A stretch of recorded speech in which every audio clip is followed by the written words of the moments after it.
के सेल्स को बर्न कर सकते हैं, उन्हें डैमेज पहुंचा सकते हैं। तो इससे बचाने के लिए आइरिस दिन के टाइम ये प्यूपिल को छोटा कर देता है, कुछ ऐसे, ताकि कम लाइट रेस हमारी आंखों के अंदर जाएं और फिर भी हम अच्छे से देख पाएं बाहर की चीजों को। लेकिन शाम के समय जब बाहर की रोशनी बहुत ही कम हो, तब तो हमें ज्यादा रोशनी चाहिए होती है बाहर की चीजों को देखने के लिए। तो उस टाइम आइरिस इस छेद को, इस प्यूपिल को बड़ा कर देता है, कुछ ऐसे, ताकि अब ज्यादा लाइट रेस हमारी आंखों के अंदर जाएं और हम बाहर की चीजों को क्लियरली देख पाएं। तो यानी कि हमारी आइरिस ये खिड़की पे लगे हुए पर्दे की तरह काम करती है। जब बाहर दोपहर का समय हो तो तुम पर्दे को ऑलमोस्ट पूरा क्लोज कर देते हो, ताकि बहुत ही कम लाइट रेस अंदर आ पाए। और जब शाम का समय हो तो तुम पर्दे को ऑलमोस्ट पूरा खोल देते हो, ताकि ज्यादा रोशनी अंदर आ पाए और तुम चीजों को देख पाओ। अब देखो, यही एक्सपेरिमेंट तुम खुद घर पे भी कर सकते हो। एक डार्क रूम में जाना और फिर शीशे के सामने खड़े होकर अपने प्यूपिल को देखना। देखो, इस समय तुम्हारी प्यूपिल ये बहुत ही बड़ी होगी, लेकिन जैसे ही तुम लाइट को ऑन करोगे ना, तो वैसे ही तुम्हारी प्यूपिल ये छोटी होती चली जाएगी। अब आओ बात करते हैं आई के कुछ और पार्ट्स के बारे में। उसके लिए मैं इस आइरिस को यहाँ पे छुपा देता हूं। मैंने यहाँ पे आइरिस का क्रॉस सेक्शन बना दिया है। ये ग्रीन वाला पार्ट ये हो गया आइरिस, और ये बीच में जो होल है ये हो गया प्यूपिल। लाइट इसके थ्रू एंटर करेगी और फिर ये मिलने वाली है इस कॉन्वेक्स शेप के लेंस से। ये हो गया हमारी आंखों का लेंस, आई लेंस। देखो, इसका काम है कि इनकमिंग लाइट रेस को फोकस कर देता है इस पीछे वाली सरफेस पे, और फिर यहाँ पे एक क्लियर इमेज बन जाती है। अब देखो, ये बल्ज्ड पोर्शन है, उभरा हुआ पोर्शन, इसे हम बुलाते हैं कॉर्निया। इसे हम बुलाते हैं कॉर्निया। लाइट रे जब हमारी आंखों पे पड़ती हैं तो सबसे पहले ये कॉर्निया से ही मिलती हैं, उसके बाद ही अंदर जाती हैं। अब देखो, कॉर्निया और लेंस के बीच का पोर्शन ये भरा हुआ होता है वाटर से। वैसे 99.9% वाटर होता है, 0.1% कुछ विटामिन और प्रोटीन्स वगैरह होते हैं। और इस पोर्शन को हम बुलाते हैं aqueous humour. Aqueous humour, aqueous का मतलब हो गया वाटरी, क्योंकि ये मैक्सिमम वाटर का ही तो बना हुआ है। अब देखो, कॉर्निया और ये लेंस ये दोनों ही कॉन्वेक्स शेप की हैं, तो ये दोनों मिलके हमारी आंखों की कन्वर्जिंग लेंस सिस्टम बनाती हैं। ये दोनों मिलके इनकमिंग रेस को कन्वर्ज करती हैं, ताकि कि एक शार्प इमेज हमें इस पीछे वाले सरफेस पे मिल जाए। अब देखो, मैक्सिमम रिफ्रैक्शन ये कॉर्निया पे ही होता है, क्योंकि जो लाइट रेस एंटर कर रही है ना, वो एयर से आ रही हैं, और फिर कॉर्निया के बाद में वाटर का सिस्टम। तो यानी कि यहाँ पे maximum change in refractive index होता है, और इसलिए लाइट की मैक्सिमम बेंडिंग ये कॉर्निया के ऊपर ही होती है। उसके बाद लाइट रेस प्यूपिल के थ्रू लेंस पे हिट करती हैं। अब लेंस जो है ना, ये हल्का एडजस्टमेंट प्रोवाइड करता है इन लाइट रेस को, ताकि ये लाइट रेस कंप्लीटली फोकस हो जाए इस पीछे वाले सरफेस के ऊपर ही, और यहीं पे एक फोकस्ड इमेज हमें मिले। अब देखो, इस पीछे वाले सरफेस को इसे हम बुलाते हैं रेटिना। अब अगर इस रेटिना के ऊपर हमें एक फोकस इमेज मिले ना, तो हम उसे क्लियरली देख पाएंगे, उसे क्लियरली रीड कर पाएंगे। लेकिन अगर एक फोकस इमेज नहीं मिल रही है, तो हमें बाहर की चीजें धुंधली नजर आने वाली हैं। तो यानी कि रेटिना ये एक स्क्रीन की तरह काम करता है, एक पर्दे की तरह, जिसपे कि इमेज बन सके। अब देखो, तुम ये सोच रहे होगे कि अगर इस पे इमेज बन जाए तो हम इसे कैसे देख पाते हैं। तो ऐसा इसलिए क्योंकि रेटिना जो है ना, ये लाइट सेंसिटिव सेल्स से बना हुआ है। यानी कि उस पे अगर, इन सेल्स पे अगर लाइट पड़े तो ये सेल्स एक्टिवेट हो जाते हैं, ये लाइट को फिर इलेक्ट्रिकल सिग्नल्स में कन्वर्ट कर देते हैं। और फिर यहाँ पे क्या होता है, रेटिना पे कुछ नर्व्स होती हैं, ऑप्टिक नर्व्स, जो कि इन सिग्नल्स को, इलेक्ट्रिकल सिग्नल्स को ले जाती हैं हमारे ब्रेन के पास। और हमारा ब्रेन ये कंस्ट्रक्ट कर लेता है कि ये इमेज कैसी होने वाली है, और फिर हमें बताता है कि बाहर की दुनिया कैसी दिख रही है। तो इन नर्व्स को हम बुलाते हैं ऑप्टिक नर्व्स। आओ लिख लेते हैं यहाँ पे। अब देखो, रेटिना और लेंस के बीच का जो पोर्शन है ये भरा हुआ होता है एक जेली लाइक मटेरियल से। इसे हम बुलाते हैं विट्रस ह्यूमर। विट्रस का मतलब हो गया ग्लासी।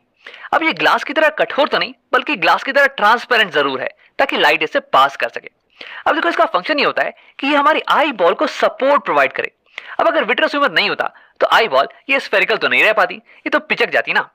तो यहाँ हमारे पास हो गया एक्वस ह्यूमर, जो कि वाटरी है, और ये कॉर्निया और लेंस को न्यूट्रिशन प्रोवाइड करता है। और यहाँ पे विट्रस ह्यूमर ये जेली लाइक है, और ये हमारे आई बॉल को सपोर्ट प्रोवाइड करता है। अब आओ एक आखिरी चीज के बारे में बात करते हैं, इन फाइबर लाइक मटेरियल्स के बारे में जिन्होंने हमारे लेंस को पकड़ रखा है। इन्हें हम बुलाते हैं सीलरी मसल्स। अब देखो, ये सीलरी मसल्स ये हमारे लेंस के शेप को बदल सकती हैं। तो हाँ, हमारा लेंस ये एक रिजिड मटेरियल का नहीं बना हुआ है, बल्कि ये एक जेली लाइक मटेरियल का बना हुआ है, और अगर तुम इसे पिचकाओगे ना तो ये पिचक जाने वाला है, और इसकी जो कर्व्ड पोर्शन है ना, ये और ज्यादा कर्व्ड हो जाने वाली है, और अगर तुम इसे खींचोगे तो ये एलोंगेट हो जाने वाला है, और इसकी कर्वेचर ये पतली हो जाने वाली है। अब तुम सोच रहे होगे यार इसका क्या फायदा है। तो देखो, हमारी आंखें अलग अलग दूरी पे रखे हुए ऑब्जेक्ट्स पे फोकस कर सकती हैं, उनकी इमेज को सेम डिस्टेंस पे बना सकती हैं। अब ऐसा करने के लिए हमारे लेंस के पावर को चेंज होना पड़ेगा, और ऐसा करने के लिए हमें अपने लेंस के कर्वेचर को चेंज करना पड़ेगा, और वही करने में मदद करती है हमारी सीलरी मसल्स। अब उसे और थोड़ा डिटेल में समझते हैं। तो केवल फोकस करते हैं हमारे लेंस पे। अब मान लो कि तुम किसी दूर रखी हुई ऑब्जेक्ट को देख रहे हो। तो दूर रखा हुआ ऑब्जेक्ट है, तो इसलिए उससे जो इनकमिंग रेस होंगी ना, इंसिडेंट रेस, ये ऑलमोस्ट पैरेलल होने वाली है। और क्योंकि तुम इसे क्लियरली देख पा रहे हो, इसका मतलब कि उसकी एक क्लियर इमेज, उसकी एक फोकस्ड इमेज ये लेंस बना दे रहा होगा यहाँ रेटिना के ऊपर। तो यानी कि ये लेंस इनकमिंग पैरेलल रेस को फोकस कर दे रहा है रेटिना के ऊपर। कुछ ऐसे देखो, ये होगी रे डायग्राम। पैरेलल रेस आ रही है और ये लेंस उसे फोकस कर दे रहा है रेटिना के ऊपर। अब देखो, इस केस में लेंस इनकमिंग रेस को बहुत ही हल्का रिफ्रैक्ट कर रहा है, बहुत ही हल्का बेंड कर रहा है, कुछ 10 डिग्री का एंगल मान लो। यानी कि इस केस में required power of the lens ये थोड़ी कम होने वाली है। लेकिन अब अगर ऑब्जेक्ट ये तुम्हारी आंखों के पास आ जाए, कहीं यहाँ पे, तो देखो इस केस में जो रेस आ रही होंगी ना तुम्हारी आंखों पे, ये तो डाइवर्जेंट रेस होने वाली है यार, ये तो पैरेलल नहीं होने वाली है। लेकिन देखो, अगर अभी भी तुम पास रखी हुई ऑब्जेक्ट को क्लियरली देख पा रहे हो, इसका मतलब इस ऑब्जेक्ट की भी इमेज बिल्कुल यहीं पे बन रही होगी। तो यानी कि रिफ्रैक्टेड रेस ये तो बिल्कुल ऐसे ही दिखने वाली हैं। लेकिन इस बार लेंस को रेस को, इनकमिंग रेस को ज्यादा बेंड करना पड़ेगा, ज्यादा मोड़ना पड़ेगा, ताकि वो यहाँ रेटिना पे फोकस्ड हो पाए। देखो, मैं यहाँ पर रे डायग्राम तुम्हें दिखाने वाला हूं, तुम एक बार अमाउंट ऑफ बेंडिंग पे ही फोकस करना। तो यहां तुम देख सकते हो, जब ऑब्जेक्ट पास में आ गया तो ये इंसिडेंट रेस ये डाइवर्जेंट थी और ये ऐसे चली जाती। लेकिन हमारे लेंस ने अब इन इनकमिंग रेस को इतना बेंड कर दिया है, ऑलमोस्ट 45 डिग्री से बेंड कर दिया है, ताकि ये यहाँ रेटिना पे फोकस हो पाए। तो यानी कि जब ऑब्जेक्ट पास में होता है तो लेंस को ज्यादा बेंड करने की जरूरत पड़ती है, यानी कि ज्यादा पावर रिक्वायर्ड है लेंस की। लेकिन जब ऑब्जेक्ट दूर रखा हो तो हमें लो पावर रिक्वायर्ड होती है, लो बेंडिंग रिक्वायर्ड होती है। तो देखो कैसे अलग अलग दूरी पर रखे हुए ऑब्जेक्ट्स पे फोकस करने के लिए हमें अलग अलग पावर की लेंस की रिक्वायरमेंट होती है। अब देखो यार, हमारी आंखों में लेंस तो एक ही है, हम लेंस को तो बदल नहीं सकते हैं। तो हम क्या करते हैं कि लेंस के कर्वेचर को बदल देते हैं, इसे पतला और मोटा करते हैं डिपेंडिंग ऑन किस चीज पे हम फोकस कर रहे हैं। अगर हम किसी दूर की चीज पे फोकस कर रहे होते हैं तो हमें एक कम पावर की लेंस चाहिए होती है जो कि लाइट रेस को कम बेंड करे। तो उस केस में हमारी सिलरी मसल्स ये रिलैक्स हो जाती हैं, ये हमारे लेंस को इलोंगेट कर देती हैं ताकि इसकी कर्वेचर ये कम हो जाए और ये लाइट रेस को कम बेंड करे, इसकी पावर कम हो जाए। लेकिन जब हम पास की चीजों पे फोकस कर रहे होते हैं तो उस केस में हमें एक हाई पावर की लेंस की जरूरत होती है ताकि हम इन डाइवर्जेंट रेस को ज्यादा बेंड कर पाए। तो उस केस में हमारी सिलरी मसल्स ये लेंस को पिचका देती है ताकि इसका कर्वेचर ये बड़ा हो जाए और उसके बाद ये ज्यादा बेंड करने लगे, इसकी पावर बढ़ जाए। तो ऐसे ही सिलरी मसल हमारे आई लेंस के शेप को चेंज कर सकती है, इसके पावर को चेंज कर सकती है। तो सिलरी मसल के इसी पावर को हम बोलते हैं पावर ऑफ एकोमोडेशन। अब देखो, आगे कुछ वीडियोस में हम इसके बारे में डिटेल में बात करने वाले हैं। तो अगर ये तुम्हें समझ में नहीं भी आया हो ना, तो घबराने की कोई बात नहीं है। अब वीडियो को यहीं पे खत्म करते हैं और इसे समराइज कर लेते हैं। तो इस वीडियो में हमने आई के अलग अलग पार्ट्स और उनके फंक्शंस के बारे में पढ़ा। सबसे पहले लाइट जब हमारे आंखों में पड़ती है तो वो टच करती है कॉर्निया को। देखो, कॉर्निया ये आंख के ऊपर ये उभरा हुआ पार्ट होता है और यहीं पे लाइट रे का मैक्सिमम रिफ्रैक्शन होता है, मैक्सिमम बेंडिंग, क्योंकि यहीं पे मैक्सिमम मीडियम में चेंज आ रहा है। अब उसके बाद लाइट जाती है एक्वस ह्यूमर में। अब ये मोस्टली वाटर का बना हुआ होता है और उसके बाद लाइट एंटर करती है आंखों में प्यूपिल के थ्रू, ये ब्लैक वाला पोर्शन। और इस ब्लैक वाले पोर्शन के साइज को कंट्रोल करता है आइरिस। आइरिस हो गया आंखों का कलर्ड वाला पोर्शन। अब इसके बाद लाइट रेस पास करती है लेंस के थ्रू। देखो, लेंस का काम होता है लाइट रेस को फाइन एडजस्टमेंट प्रोवाइड करना ताकि इमेज एग्जैक्टली रेटिना के ऊपर ही बन जाए।